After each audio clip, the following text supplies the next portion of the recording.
नमस्कार, मैं हूं श्वेता सिंह और आप देख रहे हैं आज तक। इस समय सचिन पायलट हमारे साथ जुड़ रहे हैं। सचिन पायलट जी, बहुत बहुत स्वागत है आपका।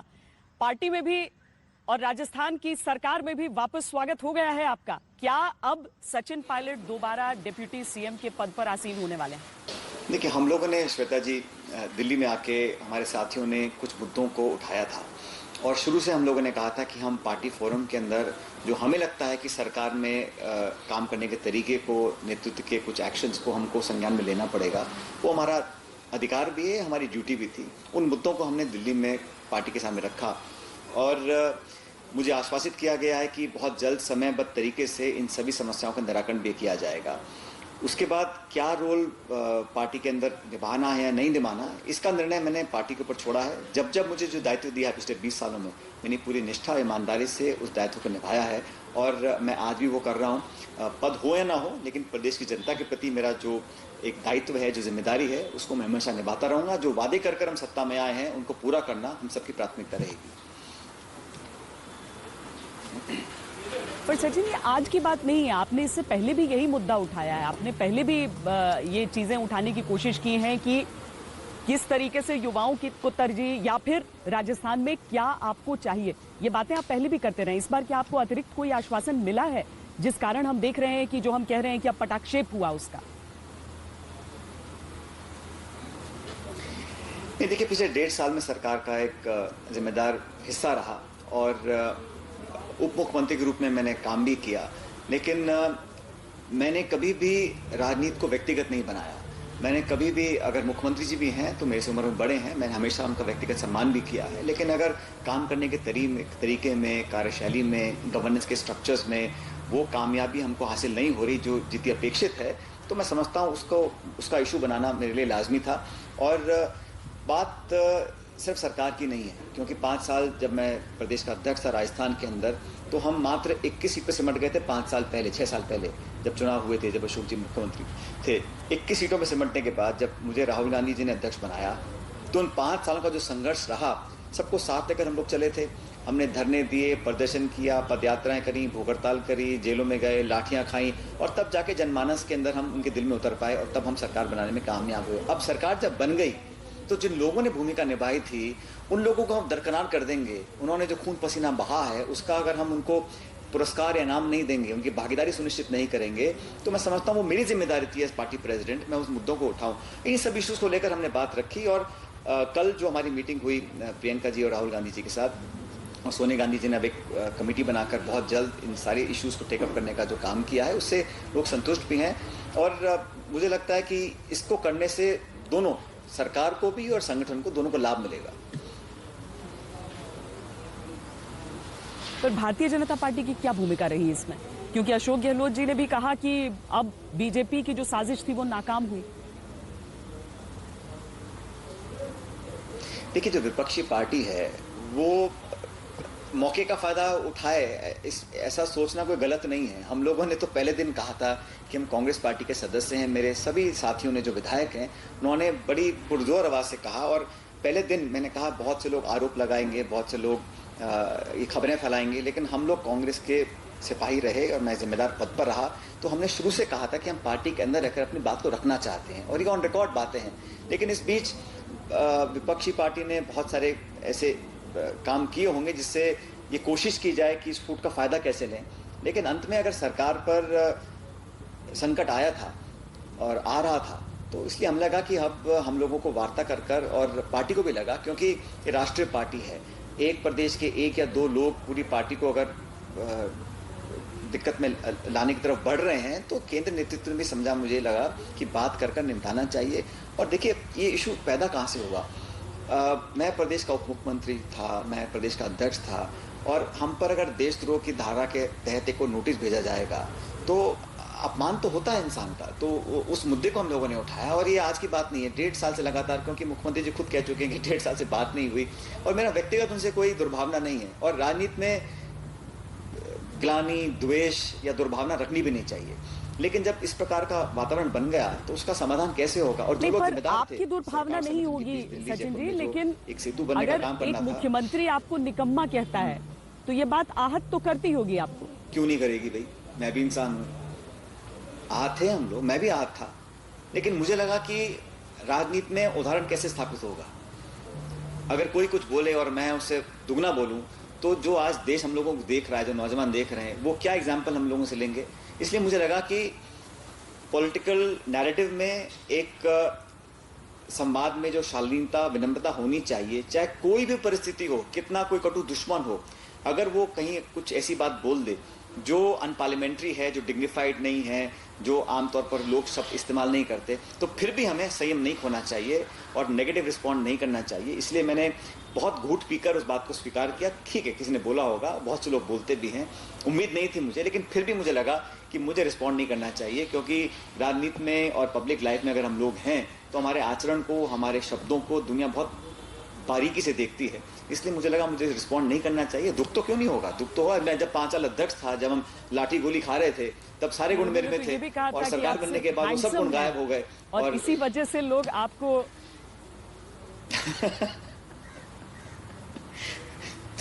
इसका तो मैं क्या जवाब दूं। इसका दोष या पुरस्कार तो मेरे माता पिता को मिलना चाहिए, इसमें मेरा कोई लेना देना नहीं है। लेकिन भारतीय जनता पार्टी, आप कह रहे हैं कि इसमें कहीं कोई एंगल नहीं था, क्योंकि आपने वाकई आप इस दौरान बिल्कुल खामोश रहे। हालांकि इंडिया टुडे को एक इंटरव्यू जरूर दिया आपने सबसे पहले, लेकिन आपने किसी तरह का आक्षेप सामने नहीं लगाया, किसी तरह की ऐसी बुरी बातें नहीं बोली जिसका दर्द रह जाए सामने वाले के मन में। लेकिन भारतीय जनता पार्टी को लेकर जो बार बार बात कही गई, जो कहा गया कि आपके कुछ एमएलए हैं जो बातचीत कर रहे हैं बीजेपी से, आपका भी नाम लेकर सीधा सीधा कहा गया, यानी आपकी योजना में कहीं नहीं था कि मैं किसी दूसरी पार्टी को ज्वाइन करूं। देखिए श्वेता जी, जब हम लोग दिल्ली आए अपनी बात को रखने के लिए, उसके तुरंत बाद बहुत सारे एक्शंस लिए गए। एफआईआर रजिस्टर करी गई, एसीबी के केस दर्ज किए गए, एसओजी के केस दर्ज किए गए, नोटिस दिए गए, हम लोग कोर्ट कचहरी में गए, लगातार मामला बढ़ता गया। तो सुलह की कोई गुंजाइश उस समय दिख नहीं रही थी, क्योंकि हमने सैद्धांतिक मुद्दा उठाया और व्यक्तिगत हमले हुए, बर्खास्त किया गया, सस्पेंड किया गया, नाना प्रकार की कार्रवाई हुई उस समय, और हम लोग कोर्ट कचहरी में उस समय व्यस्त रहे। लेकिन पहले दिन मैंने एक स्टेटमेंट दिया था, और मैंने कहा हम किसी दल में नहीं जा रहे हैं, अपनी पार्टी में रहकर अपनी बात को रखेंगे। ये बात मैंने बड़ी स्पष्टता से और बड़ी पुरजोर तरीके से रखी थी। मेरे सभी साथियों ने एक शब्द अगर पार्टी के खिलाफ, पार्टी के नेतृत्व के खिलाफ या किसी के खिलाफ बोला हो तो रिकॉर्ड पे दिखाइए, और प्रत्यक्ष को प्रमाण की जरूरत नहीं होती है। आप आरोप लगाते रहें, खबरें फैलाते रहें, लेकिन अंततः आज सच्चाई सबके सामने आ गई है। अब विपक्ष की पार्टी इसका फायदा उठाकर क्या गेम खेलती है, नहीं खेलती है, उसका जवाब वो लोग देंगे। यहाँ तक हमारी बात है, हम लोगों ने पहले दिन और आखिरी दिन सभी साथी, और ये साथी श्वेता जी कोई ऐसे नहीं है जो आज के हैं, इन्होंने ये जेल में गए इंदिरा गांधी जी के साथ, 7 बार 6 बार के विधायक हैं, पूर्व मंत्री हैं, पूर्व स्पीकर हैं, कैबिनेट मिनिस्टर रह चुके हैं, तो बहुत अनुभवी लोग हैं जिन्होंने कांग्रेस की नींव रखी है राजस्थान के अंदर। वो लोग कैसे दगाबाजी की बात कर सकते हैं? उन्होंने तो पार्टी के साथ ये न्याय कैसे मिले वर्कर को, नेताओं को, उस बात को रखा था। बाकी आरोप लगाना और मीडिया में खबरें फैलाना तो बहुत आसान काम है, लेकिन असलियत क्या है, तथ्य क्या है और हकीकत क्या है, ये जनता देख चुकी है। पर ज्यादा आसान रास्ता हो जाता है ऐसे में कि आप अपनी नई पार्टी बना लें। लोगों ने कहा कि ऐसा भी हो रहा है, सचिन पायलट सोच रहे हैं कि अगर कांग्रेस में मेरी नहीं सुनी गई और बीजेपी मुझे जाना नहीं है तो मैं अपनी एक नई पार्टी बना लेता हूं राजस्थान में। देखिए, पॉलिटिक्स में विकल्प बहुत से लोग बताते हैं, लेकिन मुझे मालूम है कि सोच क्या है, विचारधारा क्या है, कमिटमेंट कहाँ पर है। और ठीक है, उतार चढ़ाव आते हैं, राजनीति में ऐसी बात नहीं है। और मैंने अपने 20 साल के अनुभव में ये सीखा है कि पद आएंगे जाएंगे, कुछ लोग अच्छा कहेंगे, बुरा कहेंगे, लेकिन अल्टीमेटली पब्लिक सर्विस के लिए, जनता की आकांक्षाओं पर खरा उतरने के लिए सबसे महत्वपूर्ण मेरे पास प्लेटफॉर्म क्या है। और मेरा विश्वास, और हमने जो विश्वास कायम किया है जनता के बीच संवाद कर पिछले कई सालों में, वो टूटे कैसे ना, इस पर हम लोगों को पूरा ध्यान फोकस किया है।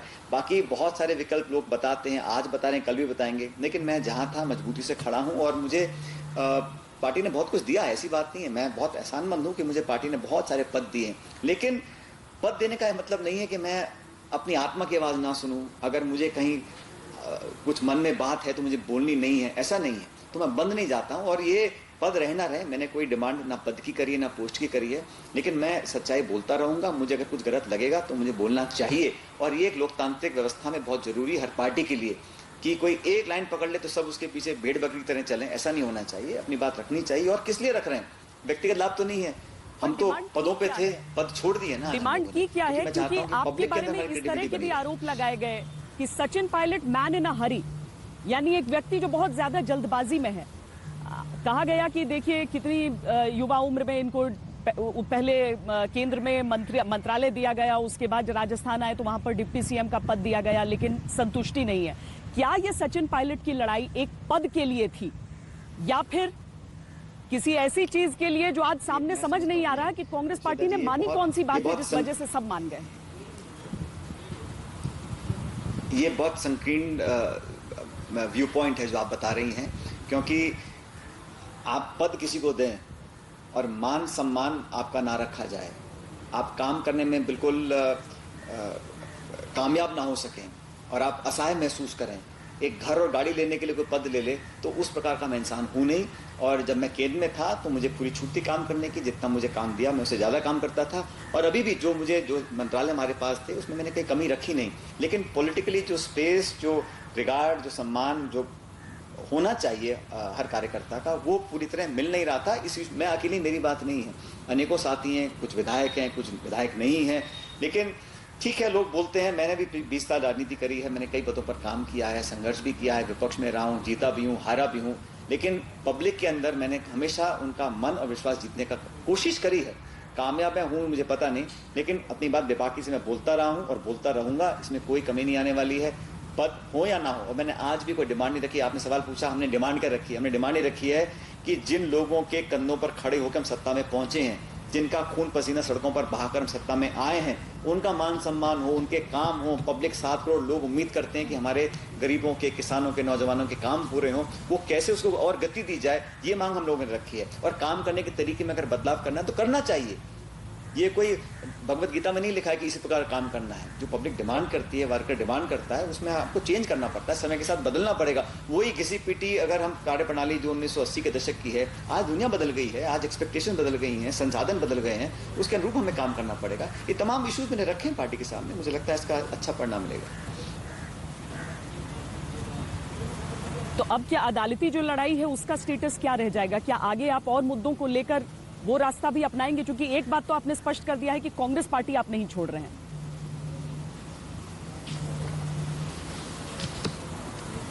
कौन छुड़वाना चाह रहा था और कौन छोड़ रहा था? अपनी बात रख रहे थे और आज भी रख रहे हैं।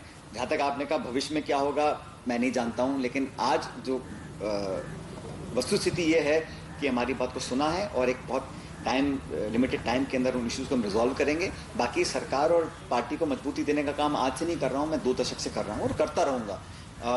भविष्य में क्या होगा मैं नहीं कह सकता हूं, क्योंकि आज से 6 साल पहले किसको पता था कि मैं आज इस पद पर रहूंगा या नहीं रहूंगा। तो हम लोग काम करेंगे, लोगों को साथ रखेंगे और मैं हमेशा एक जोड़ने वाला व्यक्ति अपने आप को बनाना चाहता हूं। जब मैं 5 साल विपक्ष में था तो अलग अलग गुट थे, अलग अलग लोग थे, सबको हम जोड़ कर लाए, हाथ पैर जोड़े, किसी को मनाया, किसी को मुस्कुराया, तब लोगों को जोड़ा।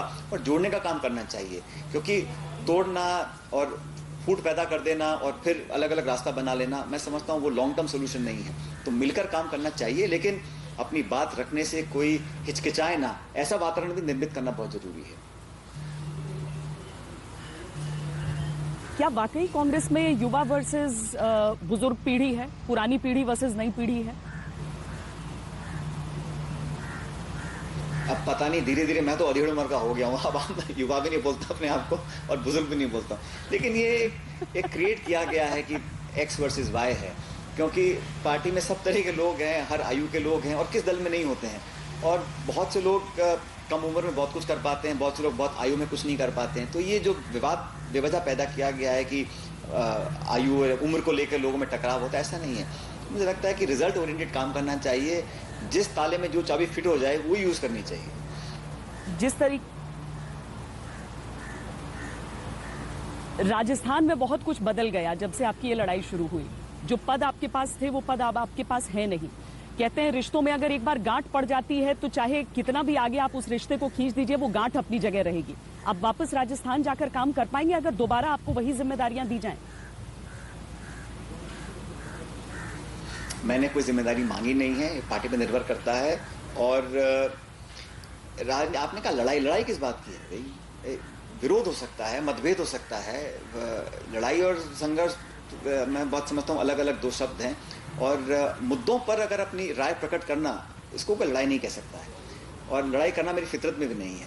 मैं अपने बड़े बड़े विरोधियों के साथ भी संवाद करता हूँ, बात सुनता हूँ, अगर मेरे में गलती है मैं उसको स्वीकार भी करता हूँ। तो ये लड़ाई शब्द का राजनीति में कोई उपयोग नहीं है। चुनाव भी लोग लड़ते हैं, लेकिन वो लड़ाई नहीं होती है, एक आपस में कंपटीशन होता है। इसलिए राजस्थान के लोगों की बहुत उम्मीदें पार्टी से हैं, और हमने वादे किए हैं। जब मैं चुनाव में गया था 1.5 साल पहले एज पार्टी प्रेसिडेंट, मैंने बहुत वादे किए हैं पार्टी से, जनता से। उन वादों को पूरा करना पड़ेगा, पद हो या ना हो, लेकिन मुद्दे, वादे, जनता की अपेक्षा, ये मेरा सर्वोप्रिय, मेरा ये एक ऑब्जेक्टिव रहेगा, मेरा प्राइम ऑब्जेक्टिव रहेगा। पद क्या है, नहीं है, ये बहुत महत्वपूर्ण नहीं है। बहुत कुछ मिला है पार्टी से। आगे क्या काम मैं करूंगा, एमएलए में हूँ राजस्थान में, वहाँ की अपने क्षेत्र की जनता की पूरी सेवा करूंगा और दुगनी मेहनत से करूंगा। बाकी जो पार्टी निर्णय करे वो सराहनीय करे।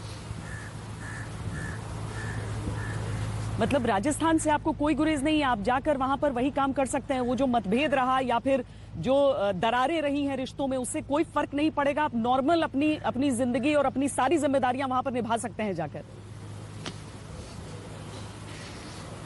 आप कह रही गुरेज नहीं है, उस जमीन ने मुझे पैदा किया है, उसकी मिट्टी ने मुझे मान सम्मान दिया है, वहाँ के लोगों ने मुझे आज मैं जो हूँ बनाया है, उनसे कैसे गुरेज हो सकता है। ठीक है, कोई वर्किंग में दिक्कत आ सकती है, इंडिविजुअल्स में ऊपर नीचे हो सकता है, लेकिन पार्टी और पब्लिक तो सबकी है ना, उनके साथ रहना पड़ेगा, वहाँ काम करना पड़ेगा। और मैं कोई बहुत ईगो रखने वाला इंसान भी नहीं हूँ, और ना मैं समझता हूँ किसी को रखनी भी चाहिए। जो काम पार्टी बताती है उसको करें। अल्टीमेटली नेता हो, पार्टी हो, सरकार हो, हमारी जवाबदेही मतदाताओं के प्रति है। जनता खुश तो सब ठीक है, और पब्लिक को खुश करने के लिए जो हम लोगों ने कमिटमेंट्स किए हैं उसको पूरा करना पड़ेगा। और मैं दुगनी चौगनी ताकत से काम करने के लिए तैयार हूँ, करता रहा हूँ। भविष्य में क्या होगा, नहीं होगा, मिलेगा, छिनेगा, इसका तय पार्टी को करना है, मुझे नहीं करना। एक और चीज पे स्पष्टीकरण चाहूंगी सचिन जी, वो ये कि शुरुआत में ऐसा बताया जा रहा था कि शायद खुलकर बातचीत नहीं हो पा रही है। जब रणदीप सुरजेवाला भी प्रेस कॉन्फ्रेंसेस कर रहे थे, वो कह रहे थे कि संपर्क नहीं हो पा रहा है, कहा जा रहा है आने के लिए, आप आ नहीं रहे हैं, आप अपनी जिद पर अड़े हुए हैं। तो क्या आपको आपकी तरफ से उस संवाद का स्विच ऑफ किया गया था, या फिर ये सिर्फ समझ का फेर था?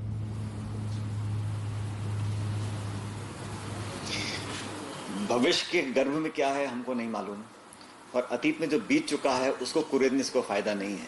और मैं किसी भी मेरे साथी, जो हमारे कांग्रेस के साथी हैं, बहुत सी बातें कहीं या बोली गई होंगी, मैं उस पर टिप्पणी नहीं करना चाहता हूँ, क्योंकि उसका कोई मतलब नहीं है। वो रात गई सो बात गई, मैं उसको काउंटर करूँ या कुछ और उसका स्पष्टीकरण दूँ या उसके बारे में उल्लेख करूँ, मैं समझता हूँ शोभा नहीं देता। सब मेरे साथी हैं, अगर किसी ने मुझे कुछ बुरा भला कहा भी है तो मैं समझता हूँ वो व्यक्ति की मांग हो सकती है, उनकी सोच होगी, लेकिन मेरे मन में किसी के प्रति कोई दुर्भावना नहीं है। सबने जो कहा उसको मैंने सुना, और जैसे मैंने शुरू में कहा, कुछ ऐसे भी वाक्य और शब्द मेरे खिलाफ बोले गए जिनको सुनकर बहुत पीड़ा हुई, और बहुत बड़ा घूंट पीकर मैंने अपने आप को संतुष्ट किया कि मुझे अपनी डगर, अपने रास्ते से नहीं हटना है, और उस पर हमें बड़ा मजबूती से आगे बढ़ना है। तो किसने दरवाजे खोले, किसने बंद किए, नहीं किए, 3 हफ्ते क्या हुआ क्या नहीं हुआ, इसको मैं समझता हूँ अब चैप्टर को बंद कर देना चाहिए, क्योंकि इसको खोलने से कोई फायदा नहीं। अंतिम सवाल आपसे जो आज से ही जुड़ा है वो ये कि आपको ये आश्वासन दिया गया है कि आपके मुद्दों पर ध्यान दिया जाएगा, सुलझा लिया जाएगा, या फिर मामला सचमुच सुलझ गया है? मामला सुलझने की ओर बढ़ चुका है, और आश्वासन कांग्रेस अध्यक्ष के लेवल से दिया गया है कि बहुत जल्द सारे इश्यूज को टेकअप करके रिजॉल्व किया जाएगा। और मैंने तो ये भी कहा, मैंने कहा कमेटियां बहुत पहले बन चुकी हैं, लेकिन इस बार जो कमिटमेंट पार्टी का है बहुत गंभीर है, और मुझे लगता है कि तमाम इश्यूज, ना सिर्फ मेरे, जो बाकी साथियों के थे, उन सबको लेकर बहुत जल्द सुलझाया जाएगा। और मुझे पूरा विश्वास है कि जो डिमांड्स हमने रखी हैं, जो बातें हमने रखी हैं, उसका सोल्यूशन निकलेगा, और एक बेहतर कल की तरफ हम लोग बढ़ सकेंगे, दोनों, सरकार की तरफ से भी, संगठन की तरफ से भी।